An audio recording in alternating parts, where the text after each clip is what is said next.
আসসালামু আলাইকুম প্রিয় দর্শক, আপনাদের সকলকে আমন্ত্রণ জানাচ্ছি অন্য মঞ্চের আলাপচারিতায়। শরীফ ওসমান হাদির হত্যার ঘটনা নিয়ে তুলকালাম চলছে বাংলাদেশে। এমন নয় যে হাদি বড় মাপের কোন রাজনৈতিক নেতা। যতদূর জেনেছি তিনি এখনো মরেননি, তবে অবস্থা খুবই খারাপ। কেউ বলছে তিনি বেঁচে আছেন, কারো মতে মরে গেছেন। অনেকটা বেগম খালেদা জিয়ার পরিস্থিতি। জানি না হাদি এবং খালেদা জিয়ার দুইজনের দুই রাজনৈতিক দল 16ই ডিসেম্বরের জন্য অপেক্ষা করছে কি না। যদি 16ই ডিসেম্বর খালেদা জিয়ার ব্যাপারে খারাপ কোনো খবর আসে, তাতে বিএনপি দলের লাভ কমিয়ে দেবে হাদির খারাপ খবরটা। কারণ অনেকেই বলছে যে হাদির মৃত্যুর পেছনে আছে বিএনপির হাত। আবার এর সাথে আরো বলছে ভারতের হাত, আওয়ামী লীগের হাত এবং আরো অনেকের হাত। আমাদের আজকের এখনকার আলোচনা হাদিকে নিয়ে।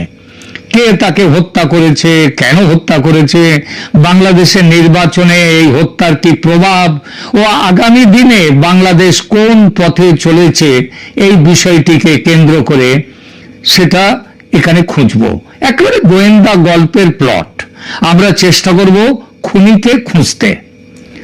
বিশ্বের গোয়েন্দা কাহিনীর নমস্য দুটি নাম স্যার আর্থার কোনান ডয়েল ও আগাথা ক্রিস্টি। দুজনের তদন্তের ধরন একেবারে আলাদা। শার্লক হোমসের পদ্ধতির মূল ভিত্তি হল প্রখর পর্যবেক্ষণ এবং নিখুঁত যুক্তি নির্ভর অনুমান। তিনি অপরাধের জায়গায় ছুটে যান, ক্ষুদ্রতম বিস্তারিত বিষয়গুলো লক্ষ্য করেন। জুতোয় কোথায় মাটির দাগ আছে, ঘরে পড়ে থাকা একটা সুতো বা রক্তের ছিটে, সিগারেটের একটা টুকরো, আঙুলের ছাপ, এইসব ছোটখাটো সূত্র থেকে তিনি খুনিকে পাকড়াও করেন। এগুলো হচ্ছে ব্যক্তিগত খুনের তদন্তে এই ধরনের তদন্তের প্রক্রিয়া খুব কাজ দেয়। গোয়েন্দা কাহিনীর রানী হচ্ছেন আগাথা ক্রিস্টি। আগাথা ক্রিস্টির গোয়েন্দা আরকুল পোয়ারো, তিনি আবার উল্টো পথে হাঁটেন। তিনি তদন্ত করেন একেবারে আলাদাভাবে। তিনি অপরাধের জায়গায় গিয়ে বিস্তারিত তদন্ত করার ধারেও যান না। তিনি অনেক দূরে বসে সম্ভাব্য খুনিদের মনস্তত্ত্ব, সাইকোলজি, সেগুলো বিশ্লেষণ করেন। আরকুল পোয়ারোর বিশ্বাস যে নির্দিষ্ট ধরনের মানুষ নির্দিষ্ট ধরনের অপরাধ করে এবং তিনি তাদের মনস্তাত্ত্বিক প্রোফাইল তৈরি করে খুনির কাছে পৌঁছে যান, তাকে ধরেন। তিনি শুরুতেই দেখেন এই যে খুনটা হলো একটা খুন, এই খুনে কার লাভ সবচেয়ে বেশি, অর্থাৎ এই মৃত্যুতে কে সব থেকে বেশি লাভবান। ইংরেজিতে যাকে বলে কুই বোনো, মানে কার সবচেয়ে বেশি লাভ। শার্লক হোমসের লাইন এই খুনের কিনারায় কাজ দেবে না যেভাবে হাদিকে হত্যা করা হয়েছে। কারণ ঘটনাস্থলে গিয়ে কোনো বিশ্লেষণ করার সুযোগ এখানে নেই। রাস্তায় চলন্ত গাড়িকে ধাওয়া করে খুন করার যে চেষ্টা, সেখানে আঙুলের ছাপ, সিগারেটের বাঁট, এসব কোথায় পাওয়া যাবে? এখানে তদন্ত চলবে আগাথা ক্রিস্টির যে গোয়েন্দা আরকুল পোয়ারো, তার তত্ত্ব অনুযায়ী। আগাথা ক্রিস্টি এবং তার গোয়েন্দা আরকুল পোয়ারো, এটা যদিও ওই উচ্চারণে এটা হয় হারকিউল, কিন্তু অ্যাকচুয়ালি উচ্চারণটা হচ্ছে আরকুল পোয়ারো। তিনি যদি আজ বেঁচে থাকতেন এবং হাদি খুনের তদন্তের ভার যদি তার উপরে আসতো, তাহলে খুনি হিসেবে কাকে ধরতেন তিনি? দুর্ভাগ্য, আগাথা ক্রিস্টি আজ বেঁচে নেই, আর তার গোয়েন্দা আরকুল পোয়ারোকেও তাই পাওয়া যাবে না।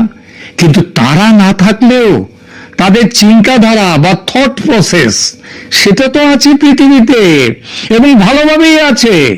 সেই থট প্রসেস অনুসরণ করে একেবারে বিজ্ঞানসম্মত পদ্ধতিতে আমি এই খুনের পিছনে কার বা কাদের হাত আছে সেটা খুঁজে বের করেছি। আষাঢ়ে গল্প ভাববেন না, এবং আষাঢ়ে গল্প না ভেবে শেষ পর্যন্ত সঙ্গে থাকুন, শুনুন আমার বিশ্লেষণ। বিরোধ থাকলে স্পষ্ট জানান, ভদ্র ভাষায় ভালোভাবে। এবং যদি আমাকে পছন্দ করেন, আমার এই ধারণা আমি যে জায়গায় পৌঁছচ্ছি, তাহলে সেটাও লিখে জানান। এই প্রসঙ্গে একটা কথা বলি, আমি কিন্তু আগাথা ক্রিস্টির অসম্ভব রকমের ভক্ত সেই ছেলেবেলা থেকে। আর এই কদিন হাসপাতালের শয্যায় শুয়ে এই হত্যাকাণ্ডের পেছনে কে বা কারা থাকতে পারে সেটা নিয়ে অনেক ভাবনা চিন্তা করে তবে আজকের এই সিদ্ধান্তে পৌঁছেছি, যেটা আপনাদেরকে বলবো। শরীর থেকে গল ব্লাডারটি সফলভাবে বিসর্জন দিয়ে আপনাদের শুভেচ্ছায় হাসপাতাল থেকে বাড়ি ফিরে প্রথমেই আপনাদের কাছে নিয়ে এলাম হাদি কাণ্ডে আমার বিশ্লেষণ। এই কাজ করতে গেলে হাদির পরিচয় নিয়ে দু কথা বলতে হয়। প্রথমে বাংলাদেশের সমসাময়িক রাজনৈতিক প্রেক্ষাপটে ইনকিলাব মঞ্চ এবং এর অন্যতম নেতা মুখপাত্র শরীফ ওসমান হাদি অত্যন্ত আলোচিত এবং বিতর্কিত একটি নাম। তার রাজনীতি দাঁড়িয়ে আছে দুইটি বিষয়ের